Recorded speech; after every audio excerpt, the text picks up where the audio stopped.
Self-awareness is the very first step to change. And that's why I kind of quit private practice and therapy, because no one really, I mean, now I'm doing it on stage to hundreds of thousands of people. Now you're doing public therapy. Now I'm doing public therapy. But most people that came to therapy didn't really want to change. They wanted to come for you to validate that they were screwed up because of other things, other people, society, their parents when they were young, their spouse, their kids. They really wanted you to validate that so that they could go ahead and justify why they were ticked or mad or drinking or living with somebody abusive or whatever. And so self-awareness is the first step to good therapy. It means somebody has to acknowledge and go, yes, my marriage is terrible. My relationship with my parents is horrible. I don't like my boss, but I can't change them. Mm-hmm. I need to figure out what I'm doing in this relationship. How am I benefiting for staying with somebody abusive? How am I, why am I continuing to engage in the same argument over and over? What's in it for me? And people fight you on that. In psychology, it's called fighting for your limitations. And I want you to both to remember this, and all of you listening, because that's what people do. And Julie, you're one of the best technicians I know in this. I mean, in terms of, you know, what you understand about all this, but you probably find this too. You can, somebody can come to you for advice, learning, coaching, mentoring, right?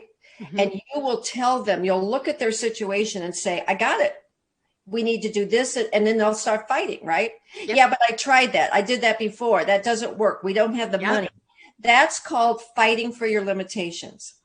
And Mara, you're great with the technique. So someone's coming to you like, well, how do I sell? And what do I do? And how do I close the deal? And you know exactly what to say. And they're like, no, you don't get me. You don't understand my situation. So when people are doing that, and they do it always, when they come to an expert or a coach or a mentor, they usually tell their problem, but then as soon as the expert says, here's what you need to do, they go into fight mode and tell you why that's impossible to do.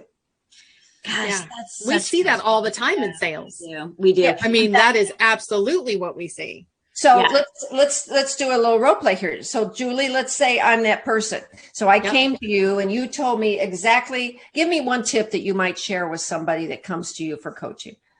Connie, I think one of the things that you should probably be working on right now to be able to sell more effectively is to master the technology that you're using to talk to people. Like, let's take Zoom, for example. Oh, we're going to no, don't even. I mean, I've tried Zoom. I've tried it with my kids. They all want me to do it. And I mean, it's the makeup and it's the hair and oh my God. And I never can do it. So I just really need to learn what I can do better without having to do a Zoom call. Yes, that's exactly what they would say. Yes. Yes. So go ahead. What would you say then? I would use one of Merritt's techniques where I would say, like, look, there's a lot of things out here that we can't control right now. And it's easy to feel overwhelmed by all of that. But maybe we could pull out a few things. No, Julie, I didn't say I was overwhelmed, Julie. I just said that I want to learn technology and I don't want to do Zoom calls. So what else can I do without doing anything virtual?